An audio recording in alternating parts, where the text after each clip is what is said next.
The auctioneer's gavel came down like a gunshot through the smoke-filled saloon, and every soul in Dusty Creek, Wyoming territory, went dead silent the moment Elias Cord stepped forward and slapped a leather pouch of gold coins on the table. Enough money to buy a cattle ranch outright, just to claim one night's performance from the most despised woman in the territory. The year was 1878, and the sun had already begun its slow descent behind the jagged spine of the Wind River Range, painting the sky in shades of copper and blood. Dusty Creek was the kind of town that had sprung up fast and mean, the way most frontier settlements did, a scattering of rough-hewn timber buildings lining a single main street, churned to mud by wagon wheels and horse hooves. There was a general store, a livery stable, a blacksmith, a church nobody went to unless they needed burying, and there was the Silver Spur Saloon, which was the beating, rotten heart of everything that happened in Dusty Creek, good and bad. Mostly bad. Elias Cord did not come to town often. When he did, people noticed. He stood 6 feet and 3 inches of pure mountain-bred muscle, the kind of frame that only came from years of felling timber, wrestling trap lines through frozen rivers, and hauling elk carcasses down slopes that would have broken a lesser man's spirit before breaking his legs. His shoulders were impossibly broad, stretching the worn flannel of his shirt until the fabric looked apologetic about its own existence.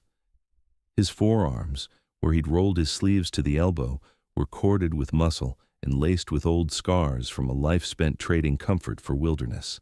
His hair was dark brown and ran past his collar, a little wild from weeks without a proper cut, and his jaw was square and shadowed with a beard that was perhaps 2 weeks past a proper trim. His eyes were the gray-green of a mountain lake just before a storm, quiet, deep, and capable of going very still, very suddenly, in a way that made men reconsider whatever they'd been about to say. He had come to Dusty Creek for supplies, salt, flour, powder, and lamp oil. That was all. He had not come to attend whatever spectacle was unfolding inside the Silver Spur Saloon, but when 2 men shoved each other into him outside the door, he had stepped inside simply to get out of the way. And now he was standing at the back of the room, watching something that he found he could not look away from. The stage at the far end of the saloon was low and roughly built, just a platform of uneven planks raised 2 feet from the sawdust floor. A banner, hand-lettered in red paint that had dripped and dried in long streaks like open wounds, hung above it. Miss Clara Vale, one night only, the scarred songbird. Beneath those words, in smaller letters, bid for her services as entertainment, highest bidder names the songs. Elias stood very still and looked at the banner for a long time. On the stage stood a woman. She was perhaps 24 or 25, slight in her build but carrying herself in a way that was either tremendous courage or tremendous pain so long endured that it had calcified into something resembling courage. She wore a dress that had once been fine, deep blue silk with lace at the collar, but had been mended so many times that the repairs had become their own kind of pattern. Her dark hair was pinned up on one side and fell loose on the other, and the reason for that deliberate asymmetry was immediately apparent. The left side of her face, from her temple down across her cheekbone to the line of her jaw, bore a burn scar that was old and settled, the skin there drawn smooth and pale in some places and ridged in others, like a country seen from a great height, all valleys and rises. It did not disfigure her expression so much as reshape it. Her right side was lovely in the classical sense, with a high cheekbone, a dark eye that was large and watchful, and a full mouth. The left side told a different story, and the 2 sides together created a face that was utterly and completely impossible to forget. The crowd was not kind about it. "Start her at a nickel," somebody shouted from near the bar, and the laughter that followed was the worst kind, loose and thoughtless and mean. The auctioneer, a sweating little man named Prewitt, who ran the saloon's entertainment bookings and had the moral backbone of a wet newspaper, banged his gavel and smiled in a way that did not reach his eyes. "Now, gentlemen, we are civilized people in this establishment. Miss Vale has agreed to provide one evening's performance, songs of the winning bidder's choosing, for the highest offer of the night. Shall we begin at $5? Clara Vale stood on that stage and did not flinch. Her hands were clasped in front of her, Her chin was level. But Elias, who had spent years reading weather and wildlife and terrain for signs of what was truly happening beneath the surface, could see the way her knuckles had gone white and the way her jaw was set, not in pride, but in the particular rigidity of a person who has decided they will not cry, no matter what the rest of the world does to them tonight. The bidding crawled. $3. $4. A man in the back tried $7, and his friends laughed at him. $8 came from a drunk near the piano who probably didn't have $8 and was quickly elbowed back into silence by his companions. The whole thing had the cruel festive quality of a bear baiting, and most of the men were there for the spectacle of watching a woman be humiliated by low bids rather than for any genuine interest in her singing. Elias Cord had not planned to do anything. He was not a man given to impulsive acts. He was deliberate and careful in the way of people who live alone in places where a single mistake can kill you. He watched, and he calculated, and he listened to the sound of the crowd the way he listened to wind on a ridge, not just for what it was, but for what it meant. What it meant was this: Clara Vale was going to stand on that stage and be sold for $8 or $10, and every person in this room was going to go home having confirmed to themselves that she was worth exactly that little. And she was going to carry that confirmation somewhere inside herself, where it would join all the other confirmations she had clearly been collecting for a long time. He found he could not allow it. He didn't fully understand why. It wasn't a logical process. It was something that moved in him the way conviction moves, not as a thought but as a certainty that arrived already whole. He reached into the inner pocket of his coat and withdrew the leather pouch he'd been carrying. It was his winter trading payment from the fur buyers in Cheyenne, money he'd planned to use to carry him through until spring. He walked forward through the crowd, which parted for him the way crowds always parted for a man of his size, moving with purpose, and he set the pouch on the auctioneer's table. "Weigh it," he said. "It's dust and coin both, $340. The room went so quiet that the creak of the building in the evening wind was audible. Prewitt stared at the pouch. He picked it up, tested its weight, set it back down. His expression cycled through disbelief and calculation and a kind of desperate excitement that was almost comical. $340, he repeated, because saying it aloud made it real. "That's right. For one evening's performance," Prewitt said, as if reminding him. "I heard the terms." Someone near the back laughed nervously. Someone else said something under his breath that Elias didn't bother to parse. The auctioneer looked out at the crowd, waiting for a counterbid that he clearly knew was not coming, and then brought the gavel down with a crack that sounded like something breaking. "Sold to Mr. Cord." Elias turned and looked at Clara Vale on her stage. She was looking back at him. Her expression was carefully composed, but something had shifted in it. The careful blankness of a person who has been enduring had cracked open just slightly at one edge, and what was behind it was not gratitude, which he'd perhaps half expected, but something harder and more complicated. It was wariness. It was the look of someone who has learned that extraordinary attention from a stranger always precedes something unpleasant, and who is trying to calculate what variety of unpleasant this particular stranger has in mind. He held her gaze for a moment, then nodded once, a small, deliberate motion that he intended to communicate something like, "I am not what you are expecting," and turned back to Prewitt to complete the transaction. Clara Vale had come to Dusty Creek 3 weeks ago on a stagecoach that had been delayed twice by washouts and once by a wheel that had shattered on a mountain switchback road. She had arrived in the evening with a carpet bag, a voice, and not much else. She had gone to the Silver Spur not because she wanted to, but because it was the only establishment in town that paid for singers, and she had been stranded when the stagecoach company had canceled her onward passage due to a route dispute, and she needed money to continue to Denver, where there was supposedly work at a respectable concert hall for a woman with a decent voice. She had a decent voice. She had rather more than a decent voice, actually. She had the kind of voice that made people stop moving and simply stand wherever they were and listen, the way you stop and stand when you see something unexpectedly beautiful, a sunrise or a hawk in flight or the first snow on a mountain range. Her voice was low and rich in its lower registers and perfectly clear in its higher ones, and when she sang a ballad, she did something with the phrasing that put the emotion directly into the chest of the listener without asking permission. The trouble was that the first time she had stepped onto the Silver Spur stage, the crowd had reacted to the sight of her face with the particular cruelty of people who have had enough whiskey to stop pretending they have manners, and the performance had deteriorated from there, interrupted by shouts and laughter until Prewitt had simply shut it down to avoid a full brawl. He had refused to pay her the agreed amount, citing breach of contract on grounds that the performance had not been completed, and Clara had been left with $2 and no path forward that she could clearly see. She had stayed because leaving required money and the stagecoach schedule was unreliable at best, and she had agreed to this terrible auction because Prewitt had framed it as her only option, and because $300 would get her not only to Denver, but to San Francisco if she chose it. And in San Francisco there were said to be establishments where they cared more about the quality of a voice than the appearance of the face producing it.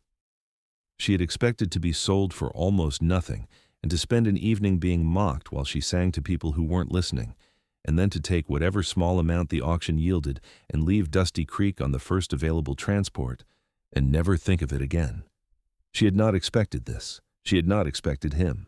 After the transaction, Prewitt led her off the stage to a small room behind it that served as a storage space for props and bottles, and the occasional stray traveling musician who needed a place to sleep. The room smelled of sawdust and spilled whiskey and had a single lamp. Elias Cord was brought in to discuss the terms of the evening's entertainment, what he wished her to sing, when, and for how long. He came in, ducking slightly under the doorframe, and looked around the small room, and then looked at her, and she watched his face for the flicker of distaste or morbid curiosity or whatever it was that people usually wore when they got close enough to really look at the scar. And she saw none of it. His eyes moved across her face, the way eyes move across a landscape, taking in the whole of it without landing hard on any single feature, without flinching, without the small performance of deliberate neutrality that was somehow worse than flinching because it was visible as an effort. He was simply looking at her. "I want to apologize for this situation," he said. His voice was deep and even, with the flat vowels of a man who had spent his formative years somewhere like Vermont or New Hampshire before moving west. "Not for buying your contract. I'll explain that in a moment. For the fact that it was set up the way it was, that was degrading and you didn't deserve it." Clara blinked. It was not what she had been anticipating. "You spent $340, she said. "I know what I spent." "For one evening of singing?" "Yes." She studied him. He was not what she had assumed from the back of the room. She had assumed money and arrogance, some cattle baron or mine owner who had decided to make a showy gesture to impress the crowd or win a bet. Up close, he was something different. His clothes were worn but clean. His hands, which were large and rope-scarred and very capable-looking, were relaxed at his sides. He did not hold himself like a man who was accustomed to buying things. He held himself like a man who was accustomed to mountains, which was a different posture entirely. It was a stance that said, "I know where I am, I know what I am, and I do not require anyone else's assessment of either." "Why?" she asked. "Because the alternative was watching them sell you for $8, and I found I couldn't do that." It was a simple answer. It was not what she had expected, which had been something elaborate and self-serving. She was quiet for a moment, reorganizing her understanding of the situation. "What songs do you want?" "Whatever you want to sing," he said. "That's not why I'm here." "It's what you paid for." "I paid to stop something I found objectionable," he said. "You don't owe me a performance. If you want to sing, I would genuinely like to hear you. If you'd rather not, after the evening you've had, I understand that perfectly well, and you can keep the money regardless." Clara Vale stood in that small back room behind the Silver Spur Saloon in Dusty Creek, Wyoming, in the autumn of 1878, and looked at Elias Cord for a long moment and felt something shift inside her that she hadn't felt shift in a very long time. It was something small and cautious, like a bird landing on a branch and deciding whether the branch will hold. It was the beginning of not being entirely alone. "I'll sing," she said. "I like to sing. Whatever else has happened, that part has never changed."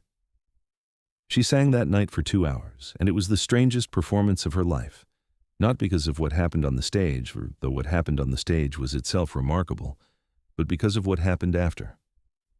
Elias Cord sat at a table near the front, not with the usual posture of a man in a saloon, which is to say, sprawled and expansive and looking for things to react to, but quietly, with a cup of coffee that he'd requested from the bar to the visible confusion of the barman, and he listened. Not performing listening, actually listening. His gray-green eyes were focused and still, and when she sang the first song, a ballad about a woman waiting at a window, the room gradually went quiet. In the way rooms go quiet when something real is happening in them, something that cuts through the noise of themselves. She had not expected the crowd to quiet. In her 3 weeks in Dusty Creek, they never had. But Elias Cord's presence at the front table created a kind of gravity that seemed to dampen the room's reflexive cruelty, because several of the men who would ordinarily have shouted were sitting close enough to him to think better of it, and the quiet spread from the front toward the back the way cold spreads from an open door. By the second song, the room was listening. By the fourth, 3 of the older men near the back had taken their hats off.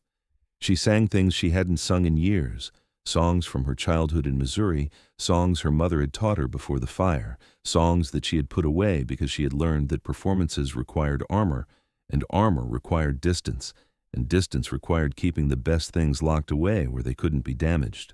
But tonight, with Elias Cord sitting at the front table, listening the way you listen when you genuinely want to hear something, she found the armor unnecessary and the locked doors opening of their own accord, and the songs that came out were the real ones. When she finished, the applause was genuine, not thunderous. It was a saloon in Wyoming, not Carnegie Hall, but genuine, and it was a sound she had not heard in this particular room before. She came down from the stage and walked to Elias Cord's table because she didn't know where else to go, and he stood when she approached, which was another thing she had not anticipated, and she sat down across from him and accepted the cup of coffee that he signaled the barman to bring. "You have an extraordinary voice," he said. "You've said what you thought about most things tonight," she replied, and there was something cautious and dry in it that was not quite humor, but was adjacent to it. "Is that a complaint?" "No," she said. "It's an observation. Most people don't say what they think. They say what they calculate will produce the response they want." "I find that exhausting," he said simply. She wrapped both hands around the coffee cup. The warmth of it was welcome. The Wyoming autumn evenings had a bite to them now, and the saloon's heating was inconsistent. "Where do you live?" "North and west," he said, "about 40 miles, up toward the range. I've got a cabin in a trapping territory I've been working for 5 years. "You came to town for supplies?" "Salt, flour, powder, and lamp oil," he confirmed, "in that order of importance." She almost smiled. It arrived at the corner of her mouth and stopped there, uncertain of its welcome. "You spent your supply money." "I did." "What will you do for supplies?" "I've got enough salt to last me a while," he said. "I'll manage." She looked at him for a moment across the table, trying to find the angle that made sense of him, because there was always an angle, she had learned. Men did not spend fortunes on strangers without wanting something in return, and the wanting was always eventually revealed, but he was not showing her an angle. He was simply sitting across from her drinking coffee and answering her questions with the unhurried patience of a man who has nowhere pressing to be and is content in the present moment. "Why did you really do it?" she asked. Not the same question as before. That one had been logistical. This was the deeper one. He was quiet for a moment, and she appreciated that he didn't rush to fill the silence with something convenient. "Because I know what it is to be looked at like you or less," he said finally. "I came out of a poor family in Vermont. I came west because it was either that or starve. I know what it looks like when a room decides what a person is worth before they've heard a single word come out of their mouth. I couldn't watch that happen to someone who clearly has more to offer than every person in this room put together." The almost smile came back to the corner of Clara's mouth. This time, it went a little further. "You don't know what I have to offer." "I heard you sing," he said. "That's enough to go on." They talked until the saloon closed. She did not know how it happened exactly. The conversation was like following a trail that kept opening into clearings, each one worth staying in a little longer. He told her about his trapping territory and the particular quality of silence above the tree line in November, when the first proper snow came and the world simplified itself to white and gray and the occasional dark stroke of a conifer. He told her about the cabin he'd built himself over 2 summers, log by log, and the way the wind tested it every winter as if to see whether it had earned the right to stand. She told him, carefully, in pieces, about her childhood in Missouri and the house fire at 15 that had given her the scar and taken her mother and left her father a different man, quieter and harder. And the years after that she had spent making her own way in the world with the only asset she possessed that the fire hadn't been able to take, which was her voice. She told him about the concert hall in Denver that had written back to say they needed someone with a presentable appearance for their clientele, and about the smaller venues and the saloons and the gradual accumulation of small humiliations that had built up like silt until she felt that she was moving through the world at the bottom of a river, slow and weighted down. She told him about Dusty Creek with the flat specificity of someone describing a wound, not dramatizing it, just naming it clearly, which in its own way was more affecting than any drama would have been. He listened to all of it without trying to fix it, or reframe it, or tell her that things were not as bad as she thought. He just listened, and when she finished, he said, "You're 24 years old and you have all the time in the world."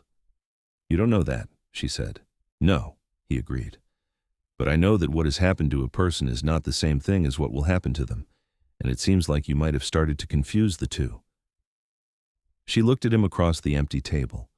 The saloon was nearly empty now, just a few sleeping drunks in corners. The lamp above them was low and gold. "How old are you?" she asked. 31, he said. She nodded slowly. It was somehow exactly right. "I should find somewhere to sleep," she said. "Are you staying at the boarding house on the East End?" "I was. My money ran out 2 days ago. Prewitt has been letting me use the back room." Elias looked at the back room, the small storage space they'd talked in earlier, and something moved across his face. Not pity, which she would have resented, something closer to anger on her behalf, which was different. "Come on," he said, pushing back his chair. "Where?" "Mrs. Halverson's boarding house has a room. She's decent and she won't overcharge you." He paused. "I know her from trading. I can speak for you." "I have money now," Clara said, and it was only as she said it that she fully processed the weight of it, $340, which was more money than she had ever had at one time in her life. "I can speak for myself." He smiled at that. It was his first real smile of the evening, and it changed his face considerably, opening it up from its usual measured gravity into something warmer and unexpectedly younger. "I know you can," he said. "I just meant I could introduce you since she knows me. She doesn't know you." "Oh," Clara said, and felt briefly foolish for the sharpness of her previous response. "That's kind. Thank you." They walked out of the Silver Spur into the Wyoming night. The air was cold and clear, and the sky above the main street was so full of stars it looked like something that had been arranged deliberately. The Wind River Range was a dark mass on the western horizon, its highest peaks catching a pale reflection from the moon. Clara stopped for a moment on the board sidewalk and looked up at the sky, and beside her, Elias Cord stopped too, following her gaze. "Do they look like that up on your mountain?" she asked. "Better," he said. "No town light to compete with them, just the stars and the snow and the trees." She thought about that image for a moment, the purity and the silence of it, which was so entirely different from everything she had been living for the past several years. "It sounds lonely," she said. "It is," he said, with the unadorned honesty that she was beginning to understand was simply how he communicated. "Lonely is not the same as bad." "No," she agreed quietly. "It isn't." He walked her to Mrs. Halverson's, which was a 2-story frame building 3 blocks off the main street that smelled of bread and lamp oil and had curtains in the windows and geraniums in pots on the porch, which had somehow survived into October. He knocked. Mrs. Halverson answered with her hair in a braid and a lamp in her hand and a look on her face that softened when she saw Elias, and within 20 minutes Clara had a room on the 2nd floor with a real bed and a wash basin and a window that looked out toward the mountains. She did not sleep immediately. She sat by the window in the dark and looked at the distant shape of the Wind River Range and thought about the man who lived 40 miles north and west of here, up toward the peaks, alone in a cabin he had built himself. She thought about the way he had listened to her sing.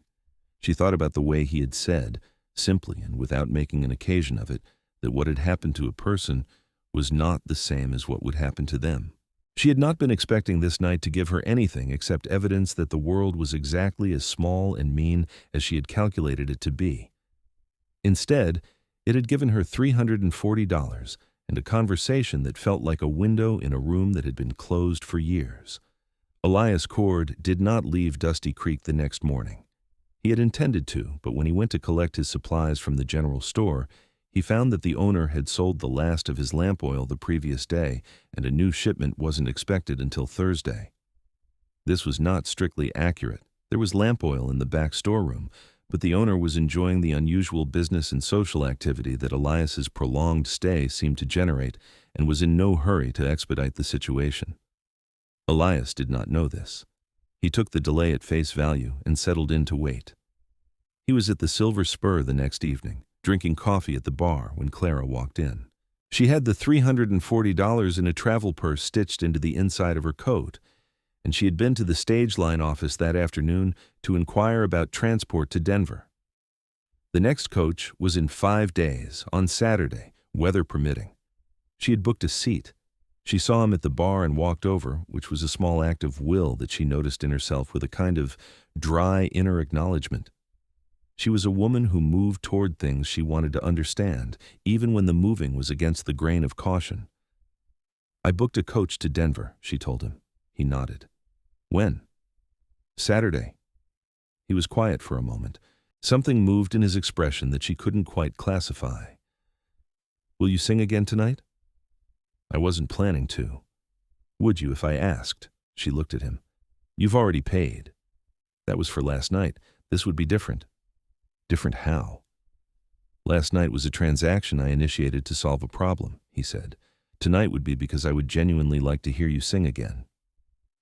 She considered this for a moment, running the practical arithmetic of the situation through her mind and finding that it produced an answer she had not entirely expected.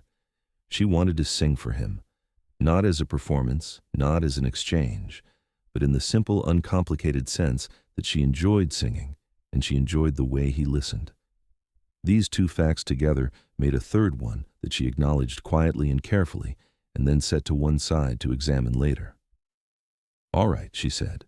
She sang again that night, and the night after, and the night after that. Each evening, Elias Cord sat at the front table with his coffee and listened, and each evening the crowd quieted faster, and the applause at the end was more genuine than the night before, until by Thursday evening there were people standing outside the saloon windows in the cold to listen through the glass, and Prewitt was making so much money on drinks that he had temporarily forgotten to be odious about it. Between the performances and after them, she and Elias talked. They talked the way people talk when they have suddenly discovered someone who receives them fully, rapidly and at length, following threads of conversation into territories that surprised both of them. She told him about music and the way it worked on her, how a particular combination of melody and lyric could access something that was otherwise inaccessible, and he told her about the mountains and the way seasons worked up there, the particular arc of the year from the first snowmelt to the last autumn storm, and how living in that cycle for 5 years had changed his sense of time and proportion. On Thursday afternoon, he found her on the porch of Mrs. Halverson's, sitting in one of the rocking chairs with her coat wrapped around her, looking at the mountains. He sat in the other chair. The afternoon was cold and gold, the aspens along the creek at the edge of town already bare and silver white. "Are you looking forward to Denver?" he asked. "I think so," she said. "I've been telling myself I am." "What does that mean?" She thought about how to answer that, turning it over until she found the honest version. "It means that Denver has been the plan for a long time, and plans feel safer than alternatives, even when the plan is based on information that might be out of date. The concert hall that turned you down. They might not all be like that," she said. "No," he agreed. "They might not." They sat in silence for a few minutes. Below on the main street, a wagon loaded with timber passed in a cloud of dust. A dog barked somewhere. The mountains were blue and white and unchanging on the horizon. "What would you do?" Elias asked carefully. "If the alternative were not entirely unattractive?" She turned her head and looked at him. The afternoon light was on his face, picking out the lines around his eyes and the gray that was just beginning at his temples, the square jaw and the dark hair falling past his collar. He was not looking at her. He was looking at the mountains with the particular focused stillness she had come to recognize as him being more uncertain than he appeared. "That would depend," she said, "on what the alternative was." He was quiet for a long moment. Then he said, very directly and without particular ornamentation, the way he said all important things, "I know it's fast. I know we've only had a few days. I've thought about that, and I've concluded that it's possible to know certain things quickly when you've been paying attention. I'm paying attention." Clara's heart did something complicated in her chest. She did not speak. "There's a preacher in town," he said. "Reverend Marsh. I know him from when he used to do the circuit up into the mountains." He paused. "I'm not asking you to give up Denver or singing or anything that matters to you. I'm saying that 40 miles north and west of here, there is a cabin that is very quiet and very cold in the winter and has room for a piano if you wanted one, and a man who will listen to you sing every evening for as long as you want to sing." "A piano," she said. Her voice was not quite steady. "I can build a sleigh to bring it up. It would take 2 trips. She was quiet for a long time. The cold air moved between them. The mountains stood in their ancient patience on the horizon. "Elias," she said. "Yes." "Are you asking me to marry you?" "I am," he said. She looked at him for a long time with the examining, analytical attention she brought to everything, looking for the hidden angle, the concealed calculation, the part that would eventually reveal itself as something she should have been suspicious of from the start. She found nothing of the kind. She found a man who was 31 years old and had built a cabin in the mountains and lived in it alone, and had walked into a saloon 3 days ago and spent his winter money to stop a room full of people from treating her like she was worth nothing, and who was now sitting in a rocking chair on a boarding house porch in October, looking at the mountains and waiting for her answer with the perfect, unhurried patience of someone who has spent 5 years learning how to wait. "The cabin," she said. "Is it warm?" "I built the fireplace myself," he said. "Double the standard thickness on the firebox wall. It radiates heat for 8 hours on a cord of wood." "And quiet?" "So quiet that in a full snowfall you can hear individual flakes land on the windowsill." She breathed in the cold air and let it out slowly. She thought about Denver. She thought about concert halls and polished audiences and the accumulated weight of carefully neutral faces trained not to show what they thought of her face. She thought about the man sitting 3 feet from her who had never, not once in 4 days, looked at her scar as if it were the primary fact about her. "Yes," she said. He turned and looked at her then, and the thing she saw in his gray-green eyes was not triumph or relief, but something quieter and more profound, something that looked like a man recognizing a thing he has been hoping for without quite daring to name it. "Yes," he said. "Yes," she repeated, "if you can get a piano up that mountain." "I'll get it up that mountain," he said, and the absolute certainty in his voice made her laugh, a real laugh, sudden and unguarded, the kind she had not produced in some time, and he smiled at the sound of it with an expression that was very close to reverent. They went to find Reverend Marsh the following morning. He was a small man with wire-rimmed spectacles and an air of having weathered many frontier complications without losing his basic goodwill. And when Elias Cord knocked on the door of his small house beside the church and explained the situation, Marsh looked first at Elias and then at Clara, and then back at Elias with the expression of a man trying to rapidly assess the sanity of what he was being asked to participate in.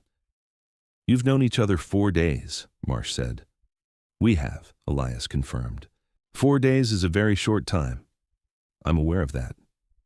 "Miss Vale," Marsh said, turning to her, "is this your free choice without any coercion or pressure of any kind?" "Reverend," Clara said, "I've been making my own decisions since I was 15 years old. This is freely and specifically my own." Marsh looked at her for a moment, at the careful intelligence in her expression, the steadiness of her voice, the lack of any sign of uncertainty or compulsion, and adjusted his assessment accordingly. Saturday, he said. Saturday morning, Elias said. She has a coach to Denver booked for Saturday afternoon. We'd like the coach money to go toward supplies instead. Marsh nodded slowly, the kind of nod that contains a great deal of thought compressed into a small motion. I'll need 2 witnesses, and you'll need to notify the stage line about the ticket. I'll handle the stage line this afternoon, Clara said. She did.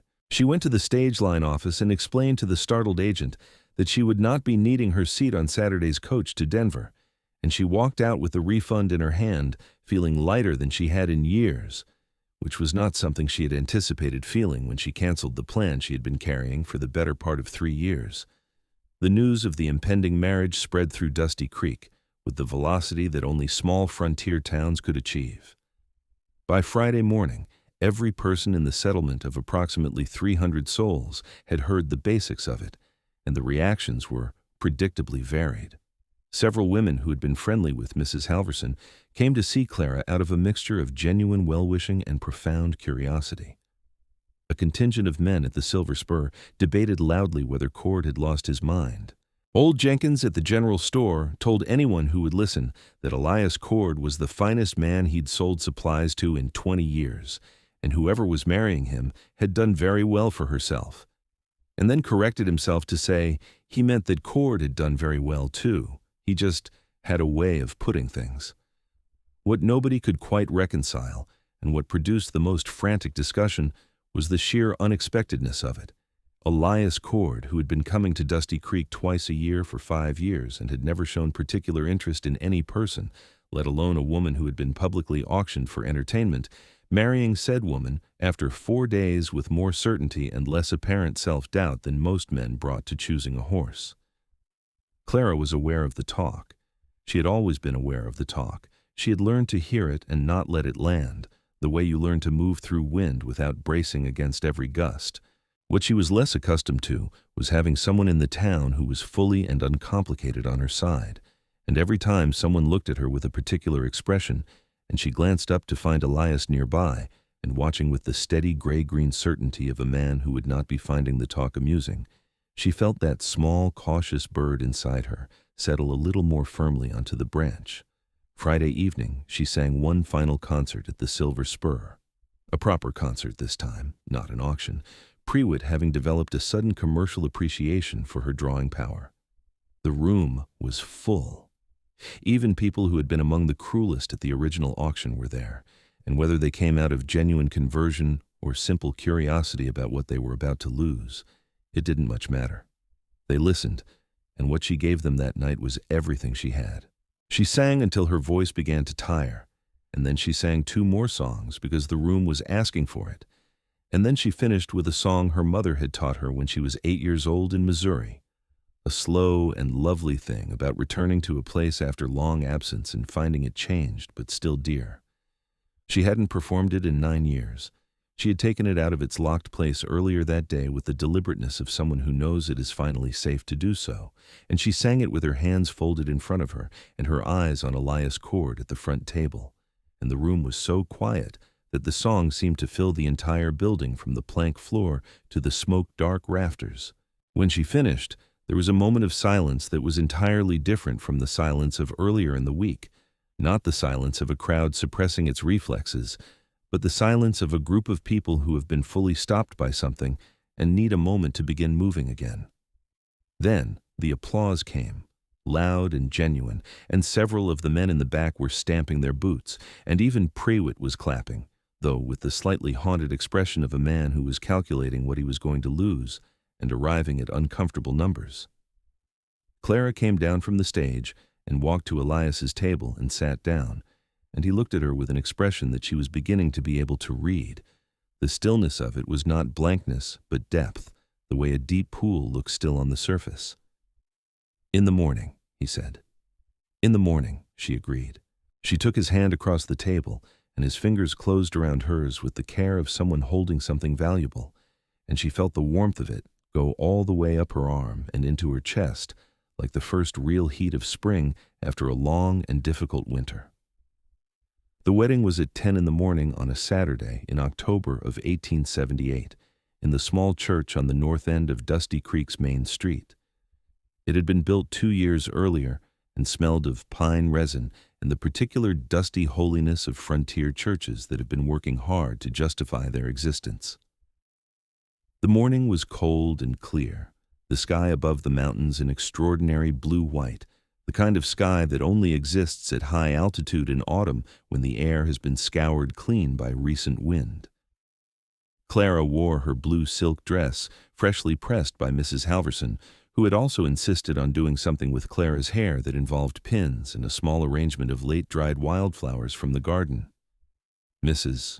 Halverson and her husband constituted two of the witnesses. The third had shown up unbidden.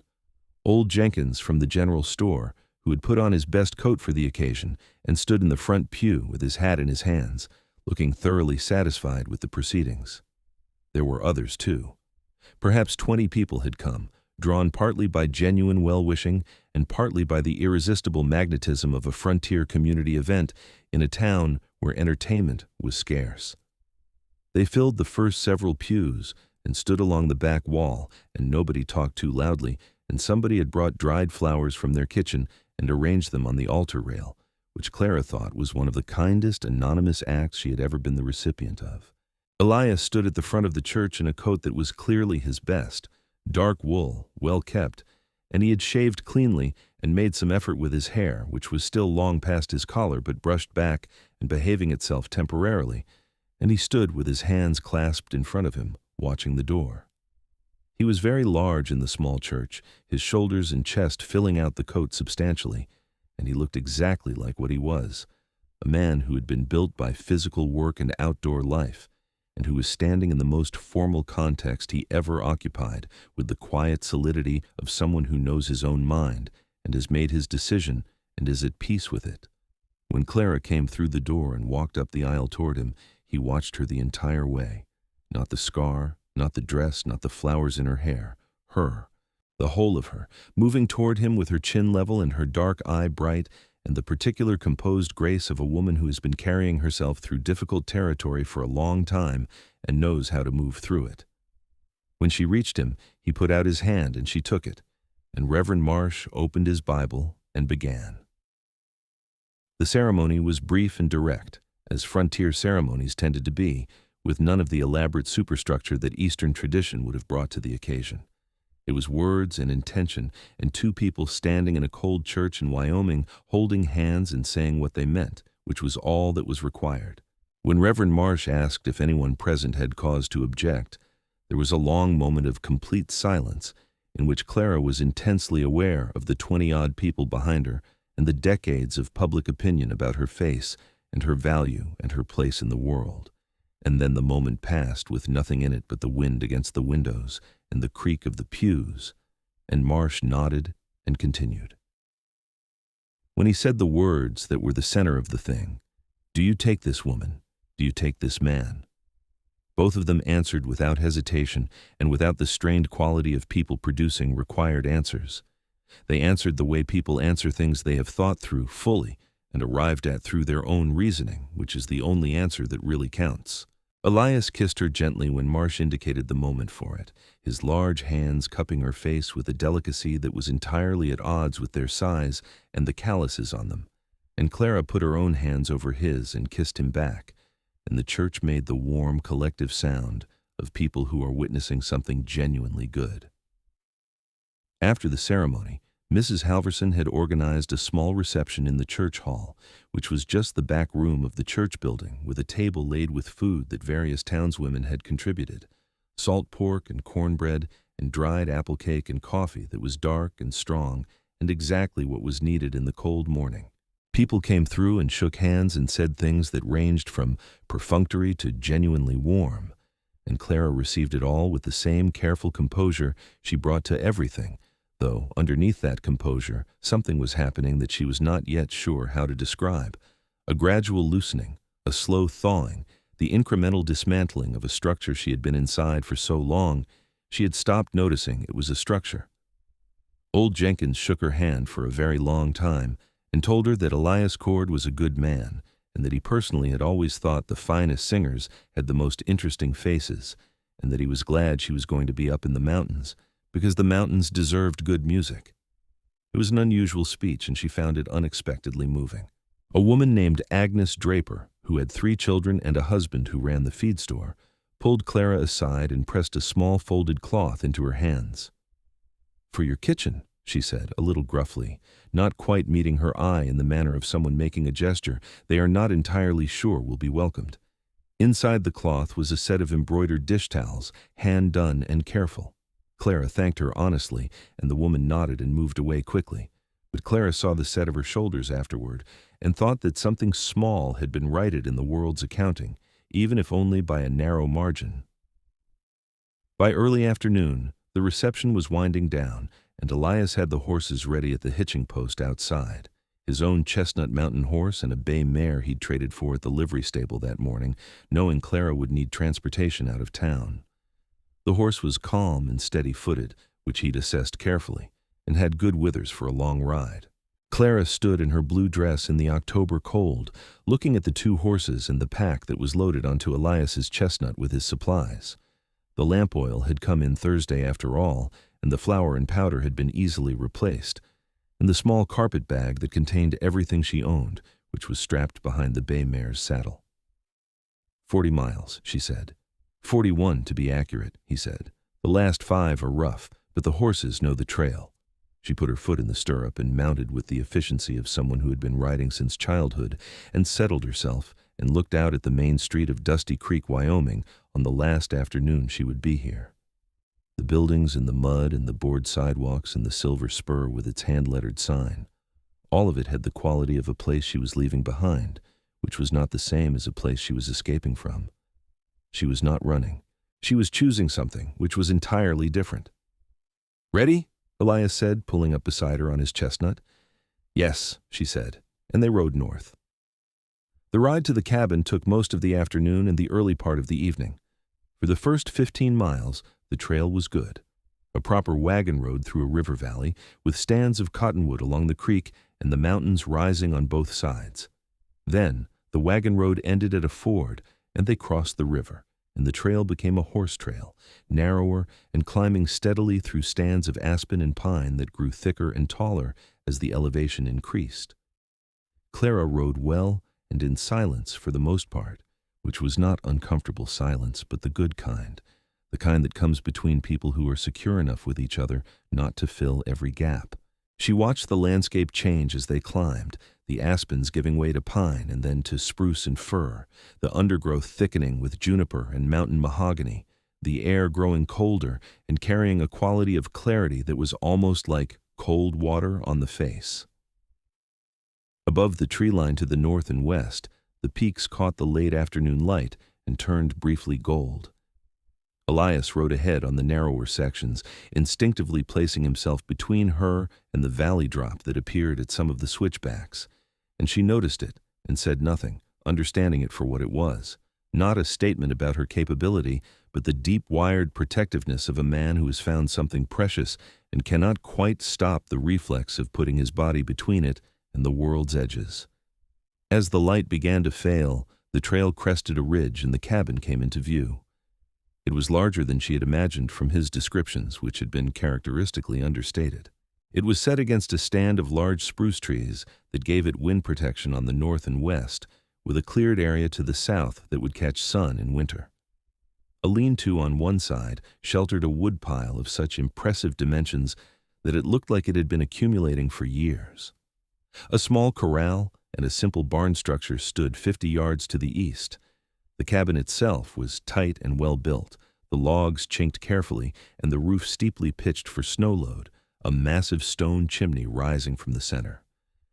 Through the single south-facing window, the last daylight caught something, a small movement, a glint, and it was only when they drew closer that Clara saw it was a piece of glass set into the window frame, actual glass, not oiled paper or shutters.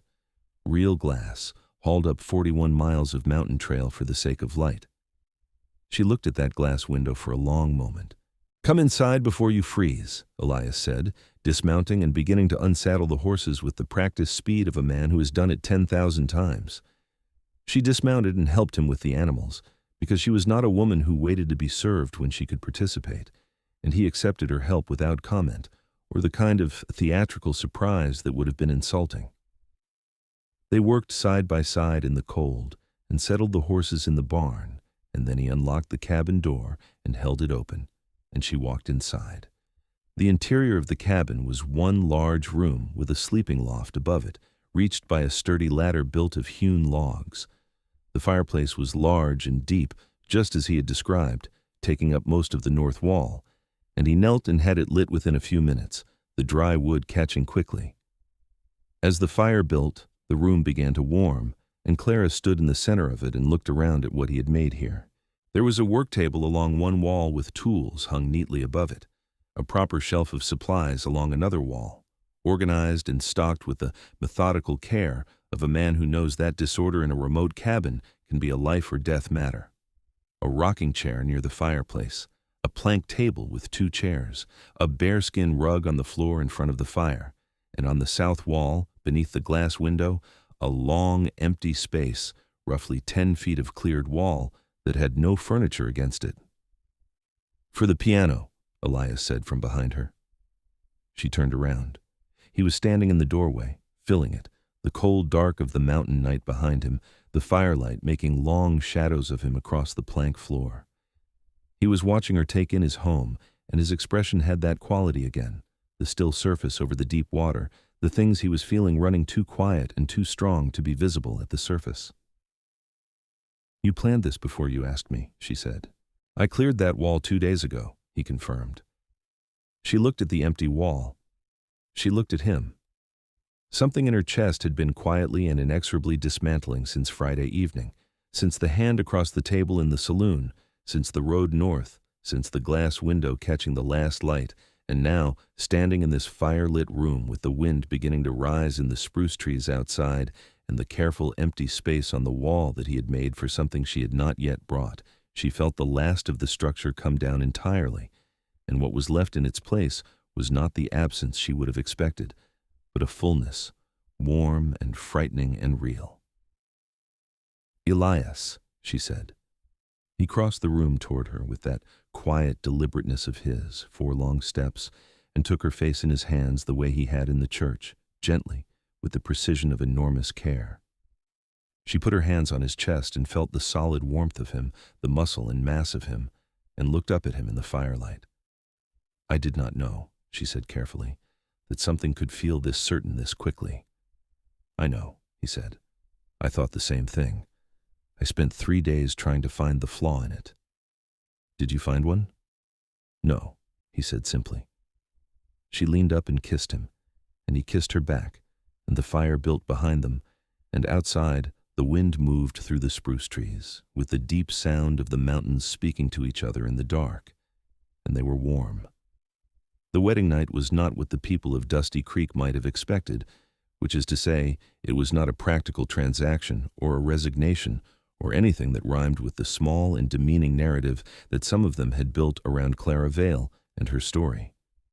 It was a revelation. She had been quiet and contained for so long, so committed to the armored posture of a woman who cannot afford to be caught wanting things she cannot have, that she had forgotten, or perhaps never fully known, what it was like to be in a space where the armor was not necessary, where she could set it down and remain standing, and not only remain standing, but expand into the space the armor had occupied, taking up more room, breathing more freely, being entirely herself. She was in such a space now. He was attentive in the way of a man who pays genuine attention to things, who reads landscape and weather and the small signs of living creatures the way other men read words. And what he brought to her was that same quality of attention, close and unhurried and completely present, which was not something she had ever experienced from another person, and the effect of it was something she had no previous framework for understanding. She told him, later, lying in the warmth of the sleeping loft with the fire below, casting light through the gaps in the loft floor, and the wind outside a low, steady note, that she had not known a person could be looked at that way, the way he looked at her, and that she had spent so much of her life managing the way people looked at her that being fully seen was something she had no preparation for. "You don't need preparation for it," he said. His hand was in her hair, and his voice was quiet in the way it always was when he was saying something that mattered to him. "It should just be the ordinary thing. It is the ordinary thing, when it's right. She was quiet for a moment. The wind moved in the trees and the fire crackled below, and the cabin was warm and close and solid. "Is this what you imagined?" she asked, "when you were living up here alone?" "Not specifically," he said. "I had not worked out the specifics, but this is exactly what I was hoping for without knowing I was hoping for it." She turned toward him in the dark and put her hand on his chest, over his heart, feeling the steady, strong rhythm of it. "Then I suppose we have both gotten extremely lucky," she said. He covered her hand with his. "Yes," he said, "we have." Morning came slowly in the mountains in October, the light arriving gray and gradual through the glass window, the world outside reduced to the shapes of spruce and the pale sky above the ridge. Clara woke first and lay still for a moment, listening to the silence, which was the most complete silence she had ever been inside, not empty but full, the way a held breath is full. She could hear the settling of the fire, the tiny scratch of a pine bough against the outside wall in the wind, the very distant sound of a bird somewhere below the ridge. She could hear individual snowflakes on the windowsill, almost. She got up carefully and came down the ladder and built the fire back up, and found the coffee things and figured them out. He had an organized kitchen and labeling helped. And by the time Elias came down the ladder, rolling the loft stiffness out of his enormous shoulders, the cabin smelled of coffee, and the fire was strong, and the morning outside the glass window was white with the first serious snowfall of the season. He looked at the snow, and then at her, and then at the coffee cup she offered him and said, "November comes early up here."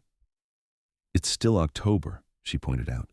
"The mountain doesn't read the calendar," he said, and took the coffee, and they stood side by side at the glass window and watched the snow come down in large, soft flakes that moved slowly and deliberately, each one visible on its way to the ground.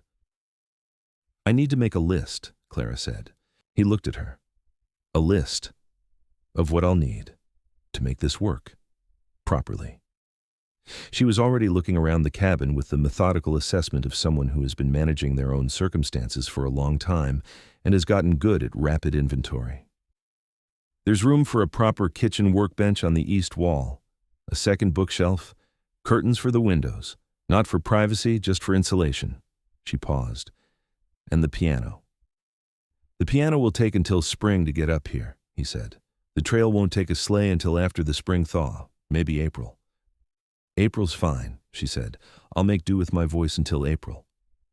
He was watching her with an expression she was coming to know, that still water look, with something deep and warm moving underneath it. "You won't be lonely?" he asked. "Up here through the winter?" She thought about it honestly. She looked at the cabin around her, the fireplace, the organized shelves, the empty space on the south wall waiting for the piano, the man beside her with his coffee cup and his solid presence, and then looked out the glass window at the snow falling white and clean and absolute over the mountain world. "No," she said with full conviction, "I will not be lonely." The winter that followed was the fullest winter of her life. She learned the mountain the way you can only learn a place you live inside, its rhythms and moods and requirements, the particular quality of light in December when the sun barely cleared the southern ridge and the days were short and blue and the shadows on the snow were extraordinary. She learned the routine of the cabin, keeping the fire, managing the provisions, the chores that the isolation made essential and the isolation made meditative rather than tedious. She was not a woman who had been raised for leisure. She knew work, and she found that the work of mountain living suited her in ways she had not predicted. She cooked well, and the discovery of the full range of her culinary capabilities against the backdrop of the cabin's cast-iron stove was one of the smaller pleasant surprises of the winter. She made bread that she was quietly proud of. She learned to make the kind of dense, nourishing stews that were what the cold genuinely required. Elias worked his trap lines through the winter, disappearing for days at a time on his circuits into the higher country, and Clara learned to hold the cabin alone in the way she had held every situation in her life, with competence and without drama. He always came back looking weather-beaten and carrying something, either pelts or a carcass or both, and he always came through the door and looked for her with the same particular quality of attention, finding her and letting the tension of the trail release from his shoulders in a way that told her what his presence in the cabin meant to him. She sang in the evenings, She sang alone and with him, and discovered that Elias Cord had a functional but genuine bass voice that he had never particularly exercised. And there were evenings when they harmonized by the fire in the way of people who have found the frequency on which their voices naturally agree. He was not a musician, but he was a natural singer, which was different, and the evenings that they sang together had a quality of completeness that she had no other word for. She wrote songs. This was something she had not done since Missouri, since before the fire, and the return of it felt like the return of a part of herself she had assumed was permanently lost. The mountains gave her material in the way that certain landscapes give material. The sheer scale of them, the violence and beauty of winter up here, the particular emotional quality of isolation that was not loneliness, which was a distinction she found she was increasingly able to articulate in music in ways she could not always articulate in words. She wrote a song about scars that she did not sing for anyone for 3 months, and then sang for Elias one March evening when the days were just beginning to lengthen, and there was a quality in the light that suggested the possibility of spring. And when she finished, he was quiet for so long that she thought she had perhaps misjudged the private nature of the material. Then he said, "That is the best thing I have ever heard a human being produce." She looked at him across the fire. "You've heard limited things." "I've heard enough," he said. "That is what it is." She kept the song. Later, much later, it would travel further than she could have imagined from a mountain cabin in Wyoming in the winter of 1878 and 1879. But that was ahead of her, and she did not need to know it yet. By February, she knew she was carrying their child, and she told Elias on a quiet morning when the snow was falling in the particular way it fell in February. Not the dramatic heavy snow of November, but a fine and persistent sifting, the mountains settling into the deepest part of winter. She told him simply and directly, which was how she told everything, and his response was to set down what he was holding and come across the cabin and hold her with both arms, his face in her hair, his hands on her back, and not say anything at all for a while. "Are you afraid?" he asked when he found words. "A little," she said honestly. "Are you?" "Yes," he said. "Of what?" He was quiet for a moment. "Of not being adequate to it," he said. "To you, to what you're doing." She pulled back enough to look at his face. "Elias, you left your winter trading money on a table in a saloon for a stranger. You have never, in my experience, been inadequate to anything that mattered." He held her gaze for a moment and then nodded, slowly, accepting this. "We'll need to go to Dusty Creek by spring," he said, "for the midwife." "We can see about Dusty Creek in spring," she said. "For now, I am perfectly well, and the baby is not arriving for 6 months. 5.5, he said, because he had apparently done the calculation in the approximately 30 seconds since she had told him, which made her laugh against his chest.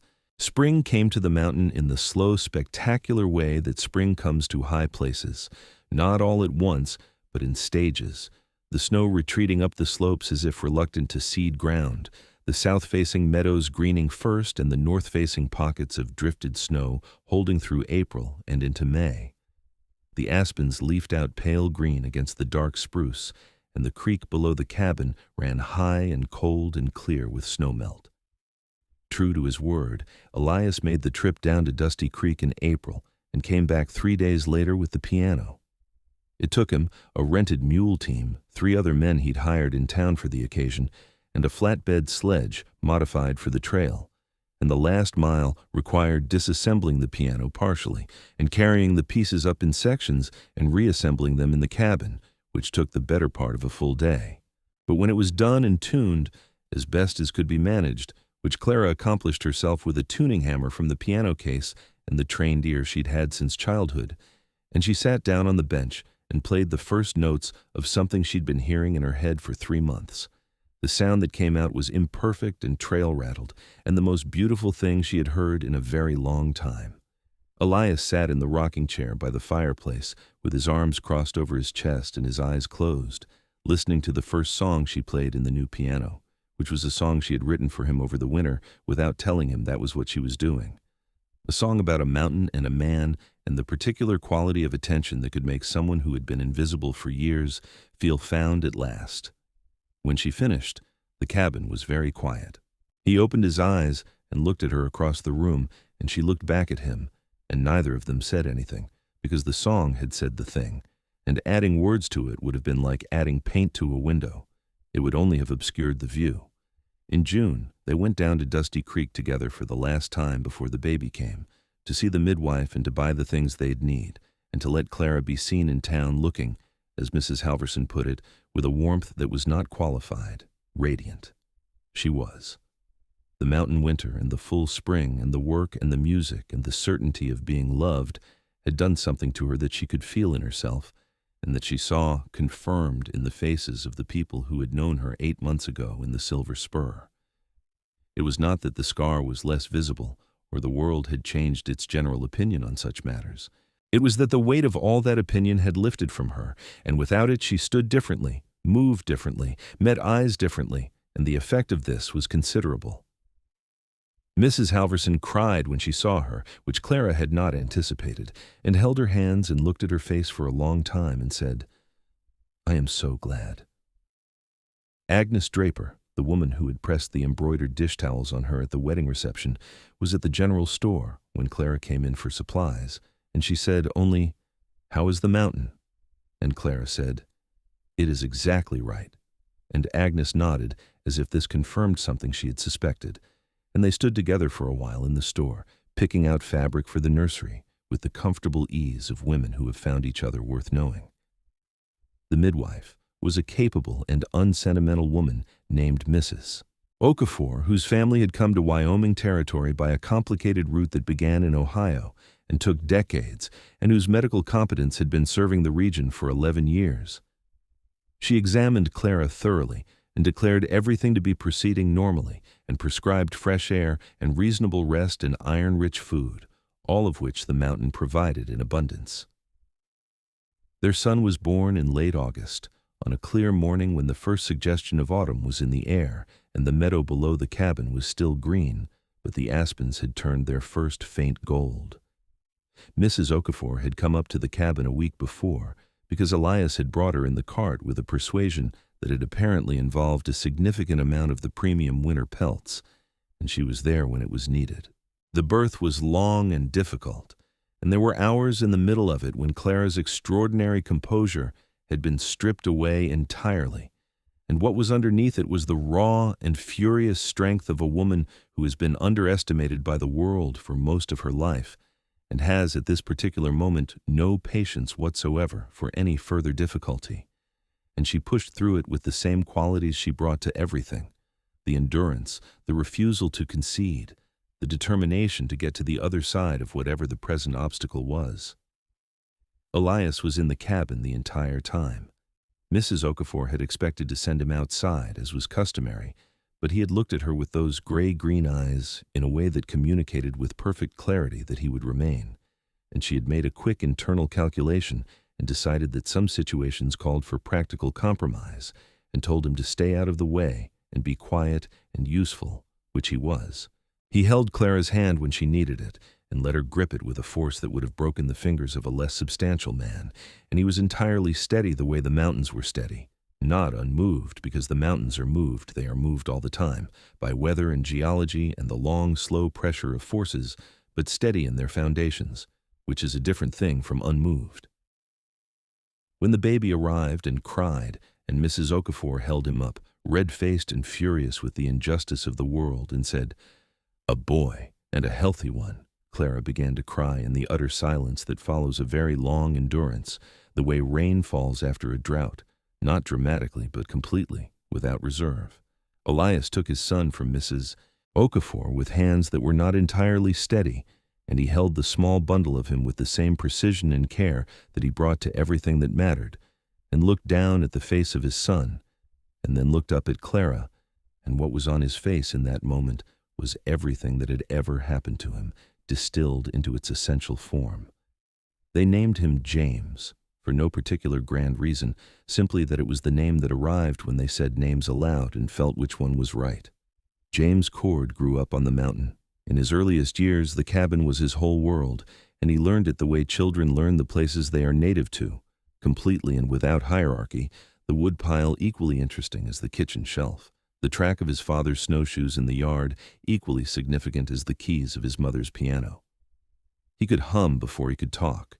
He sang his first recognizable melody at 18 months, sitting on the bearskin rug in front of the fire, while Clara played the piano, and she stopped playing and stared at him and called up the ladder to where Elias was working in the loft to say, very quietly, "Come and listen." And Elias came down, and they both listened to their son singing to himself with the cheerful unself-consciousness of someone for whom music is simply the natural language of the self. "He has your ear," Elias said. "He has your temperament," she said. "He's completely unbothered by his own singing. No performance anxiety whatsoever." "Is that my temperament? You sat down in a saloon in October of 1878 and spent your winter trading money on a complete stranger without, by all appearances, losing a single night's sleep over whether it was wise. So yes." He smiled that smile of his, the one that opened his face and took years off it, and sat down on the floor next to James and said something soft that made the boy laugh, and Clara turned back to the piano and played, and the cabin was full of the sound of all three of them. 2 years after James was born, Clara had a second child, a daughter they named Etta, who arrived with considerably less drama than her brother, and with an expression on her face from the very first hour that suggested she had opinions she intended to express as soon as she had the vocabulary for them. She was dark-haired like Clara and had Elias's gray-green eyes, and was, from the beginning, the kind of person who walks into a room and immediately becomes the organizing principle of it without trying. Between the children and the music and the mountain, the years went by in the way that years go by when life is full, rapidly in retrospect and deeply in the experience. The cabin grew.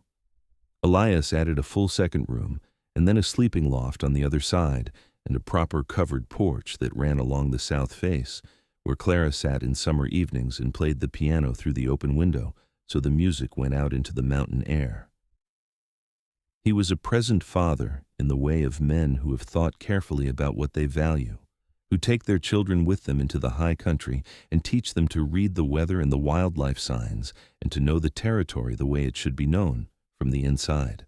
James learned to trap and to track and to fish the cold mountain streams with the patient steadiness of his father. Etta learned all of the same things and also demonstrated a gift for music that was not quite her mother's gift, but was closely related to it, and took to the piano with such rapid competence that by the time she was 4, she could pick out any melody she heard, and by 5, she was inventing her own. Clara's songs traveled. This began modestly, a hymn she had written for the Dusty Creek Church that spread to other settlements along the mountain routes, and then a ballad she sent by letter to a publisher in Denver who had written to ask if the rumor of new songs by a singer named Clara Cord was accurate. It was accurate.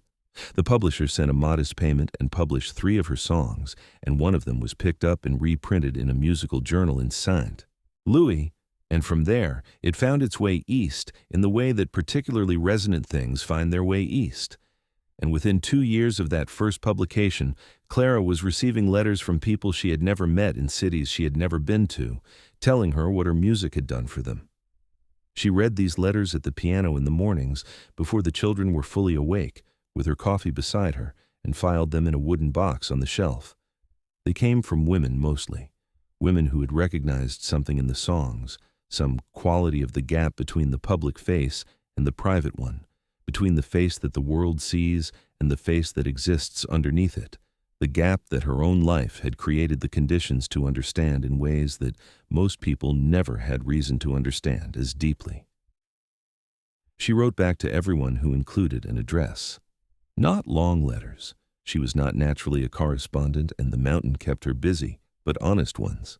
A few sentences about the work and the mountain and where the songs came from. Just enough to say, "I see you. I hear you. You are not alone in whatever this is that you recognized." Elias read her letters sometimes, with her permission, in the evenings, and said things about them that were precise and thoughtful in the way of his observations generally. He never said her songs were important to the world, with the implication that she was obligated to the world, the way some people might have said it. He said it the way he said everything, as information, not instruction. Something like, "This seems to matter to people in the way that things that are true tend to matter to people." She told him once, years into it, that she could not quite account for the distance between where she had been in October of 1878 and where she was now. "I can account for it," he said. "Can you?" "A man walked into a saloon," he said. "He had not planned to go in. He had gone in to get out of the way.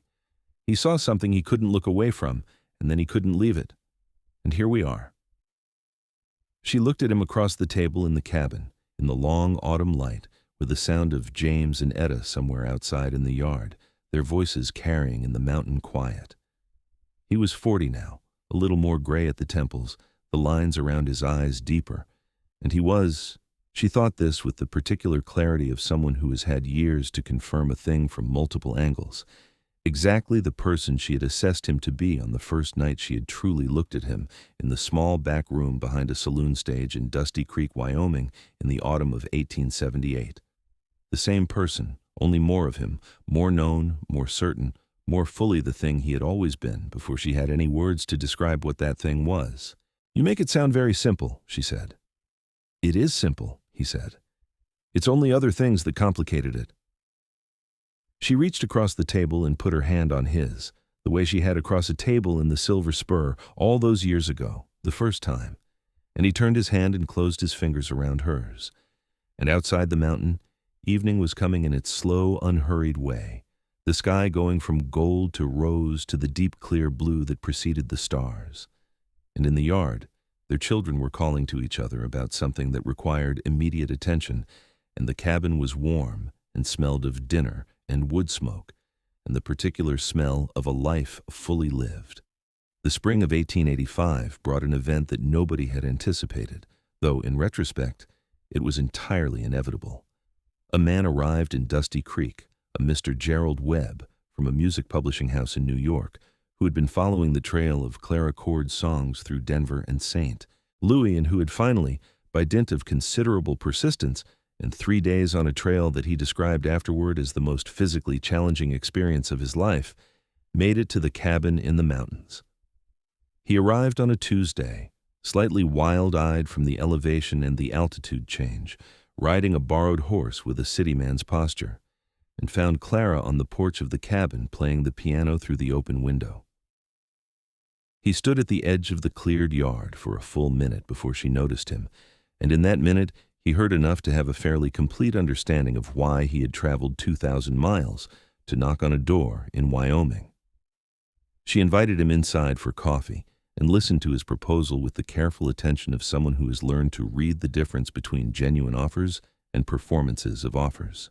He wanted to publish a full collection of her songs, a proper bound edition with notation, the kind of thing that could be sold in music shops and used by families and small orchestras and drawing room singers and church choirs from New York to California. He had money to offer, proper money, a contract with terms that he had clearly prepared carefully, evidence that he had done his research and knew what he was dealing with. Elias came in from the barn during the middle of this meeting, ducking through the doorframe with a load of split wood in his arms and stopping at the sight of the stranger at his table. He set the wood down and washed his hands and sat down beside Clara and read the contract that Webb pushed across the table, slowly and carefully, and said several questions in a row that were quite pointed and had the effect of causing Mr. Webb to revise 2 of his terms on the spot in ways that were more favorable to Clara. Webb looked at Elias with the expression of a man from a large eastern city recalibrating his assessment of a man from the mountains. "Your husband is a businessman," he said to Clara, with a respect that was slightly startled. "He is a man who pays attention," she said, which is the same thing, functionally. They signed the contract.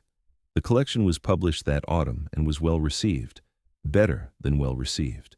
It was reviewed in newspapers from Boston to San Francisco and described variously as uncommonly direct, emotionally sovereign, and possessing a quality of earned truth rare in the popular song, the review in the street. Louis Dispatch said, "The author of these songs writes as one who has looked at the world from a considerable distance and has found in that distance not bitterness, but clarity. Clara read that review at her piano in the morning, in the mountain cabin, with the October light coming through the glass window and the aspens on the ridge turned gold.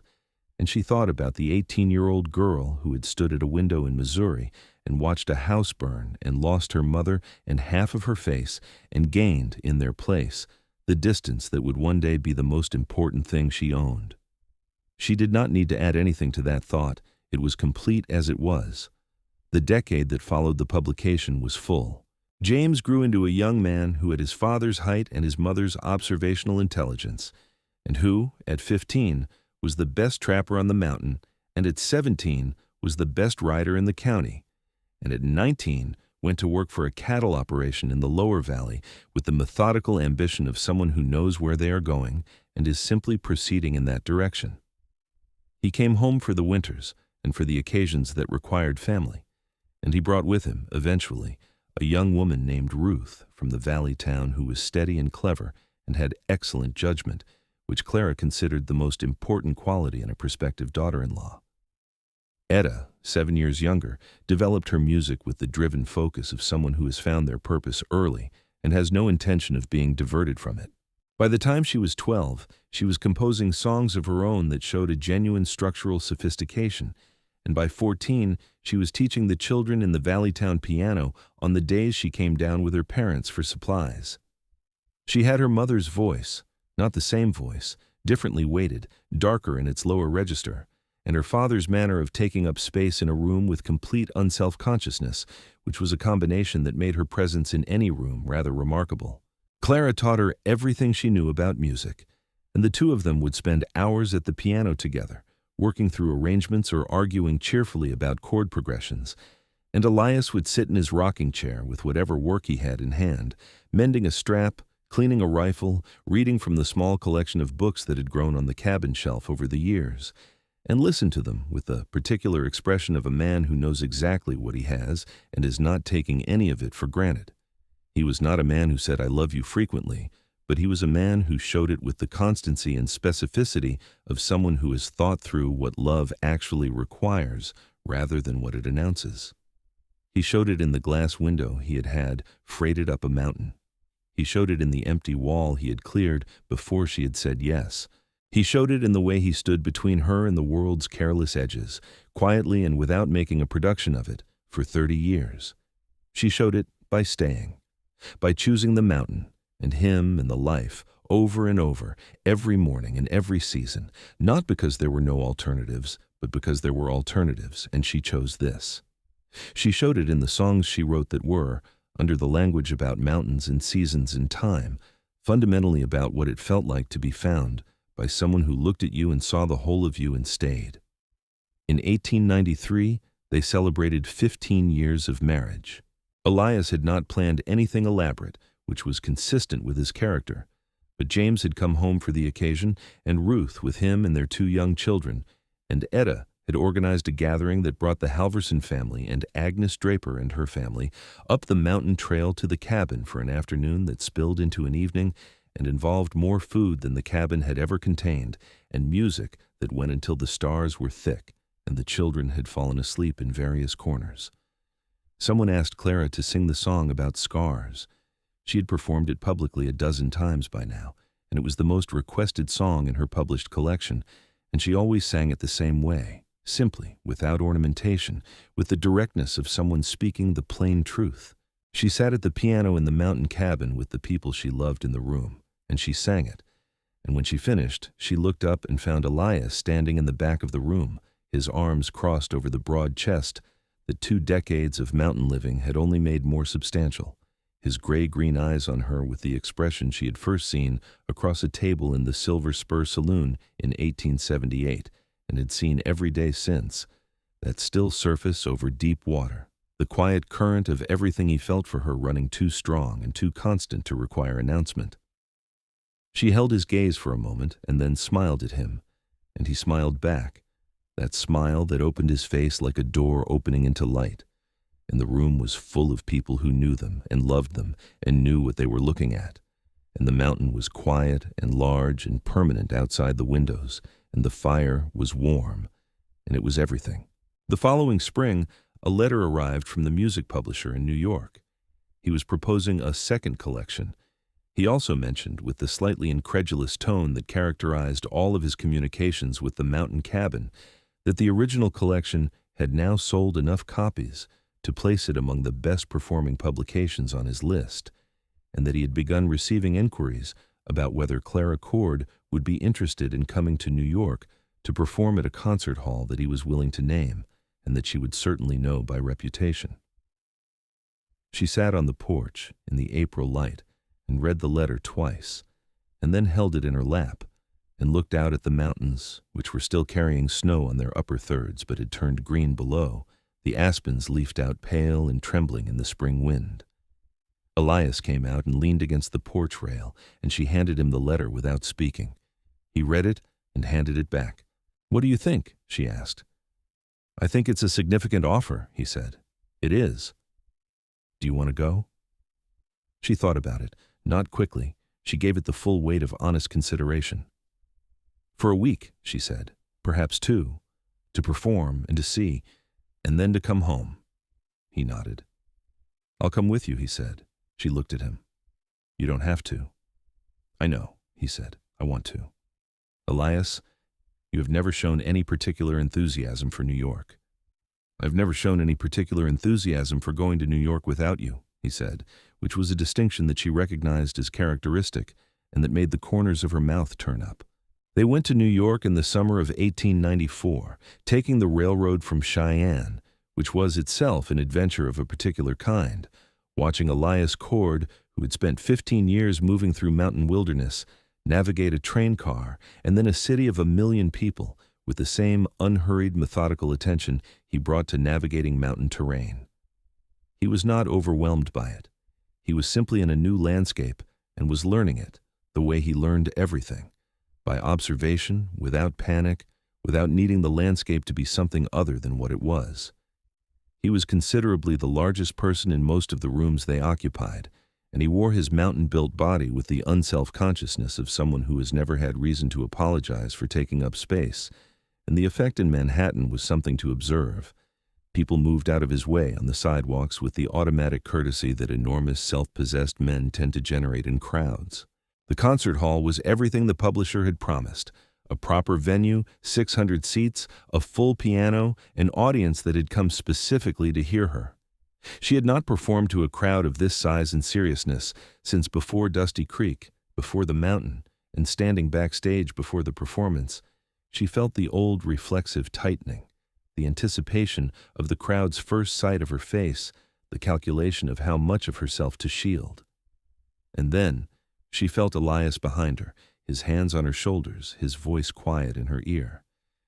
"You have been singing in a mountain cabin to an audience of stars and spruce trees for 15 years. This is less impressive than that." She laughed. The tightening released.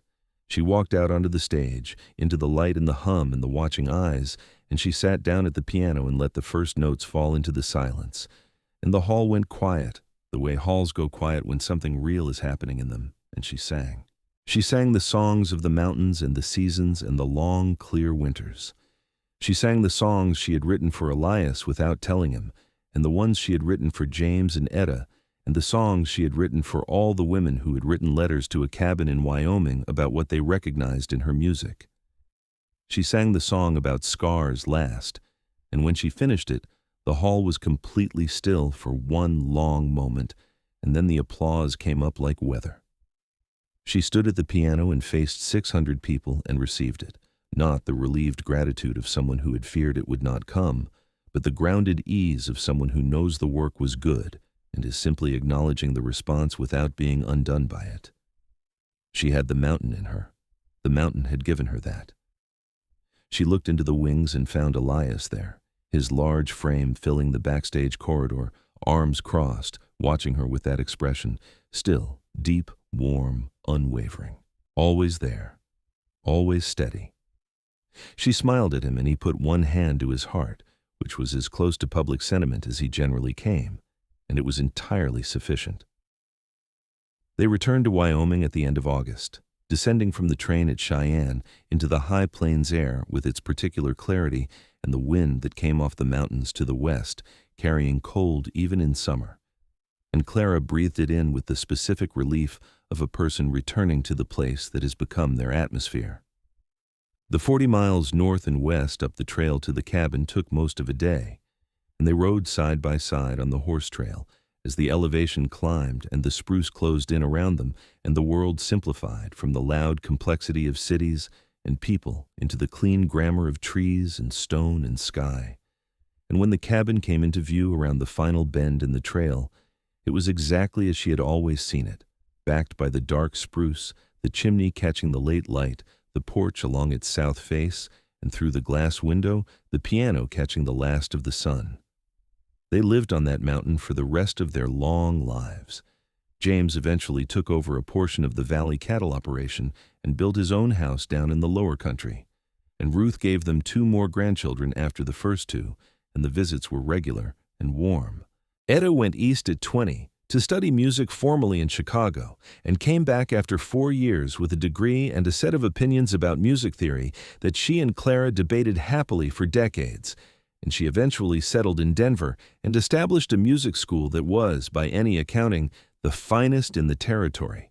And she came home to the mountain for every winter holiday and for the long summer weeks when the aspens were green and the meadows were full of wildflowers and the cabin's south porch was the finest place on earth to sit in the evening with coffee and family and the sound of the mountains in the long golden light.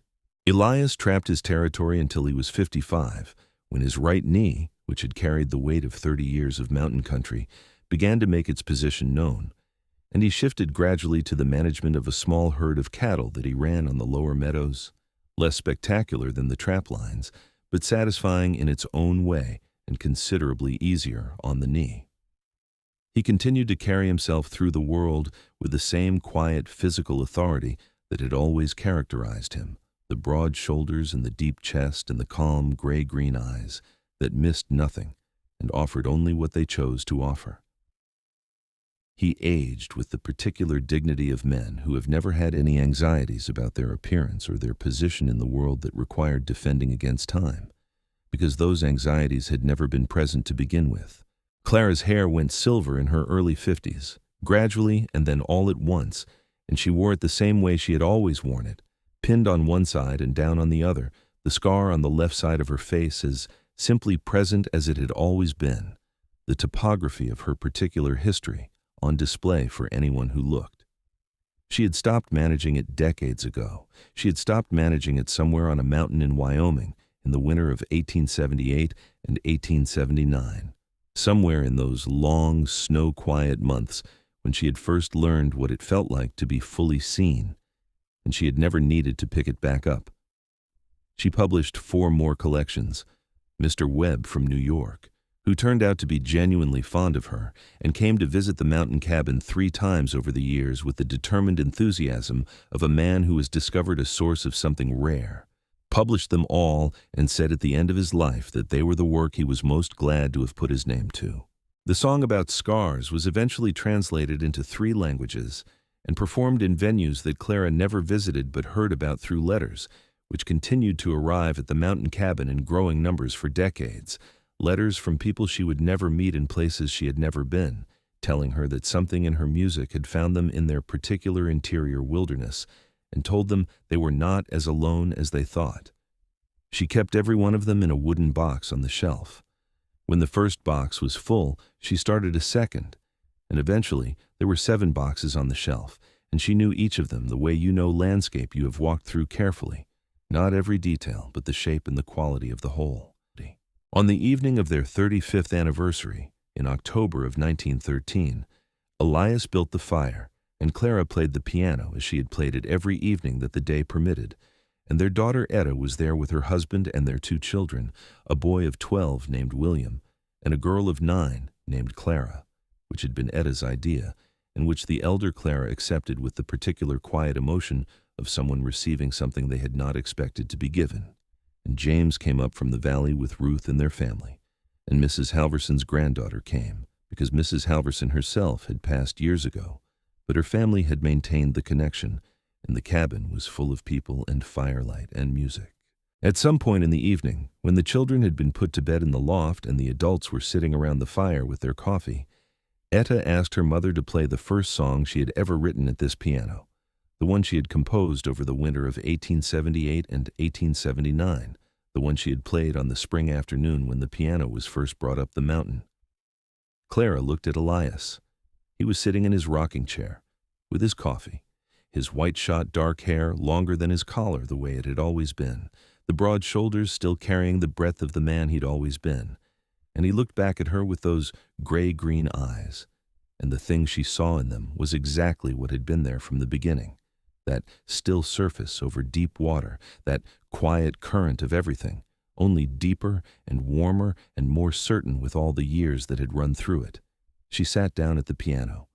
She played the song she had written for him over a long mountain winter when she was 24 years old, and alone in a cabin for the first time in her life, and full of something she had not yet had the words for. She played it as she had always played it, without ornamentation, the way you say things you mean, and the fire crackled behind her, and the mountain night was big and cold and full of stars outside the glass window, and the room was warm and full of everyone she loved. When she finished, Elias set down his coffee cup and put one hand over his heart, the same gesture after 35 years, and she looked at him across the lamplight and saw that his eyes were bright, which was not something he let happen often, and it moved her the way only the specific knowledge of a person can move you, knowing exactly how much it costs them to be visible in that way, and knowing exactly what it means that they are choosing to be visible. She got up from the piano bench and crossed the room to where he sat and took his face in her hands, those hands that had known the mountain winters and the piano keys and the work of a full life. And she kissed him the way she had kissed him the first time in this cabin on a snowy October night 35 years ago, and the room full of their people had the good sense and the good grace to make no noise at all for a moment, simply bearing witness. Outside, the Wind River Range stood in its old permanence, the peaks holding the moonlight, the spruce trees dark and still, the mountain itself unchanged and unchanging as it had been for 10,000 years before a man had built a cabin in its shelter and carried a piano up its trails, and listened to a woman sing in a fire-lit room, and would be for 10,000 years after. Within that permanence, the small specific warmth of the cabin, its light in the dark, its music in the silence, its people inside it who were alive and known to each other and glad, was exactly the kind of thing that the mountain had always been large enough to hold. They had made it together, which was the whole of it, out of a leather pouch on an auctioneer's table, and a voice that could fill a room and a man who paid attention and a woman who refused to disappear. They had made this life, full and warm and lasting, exactly as it should be.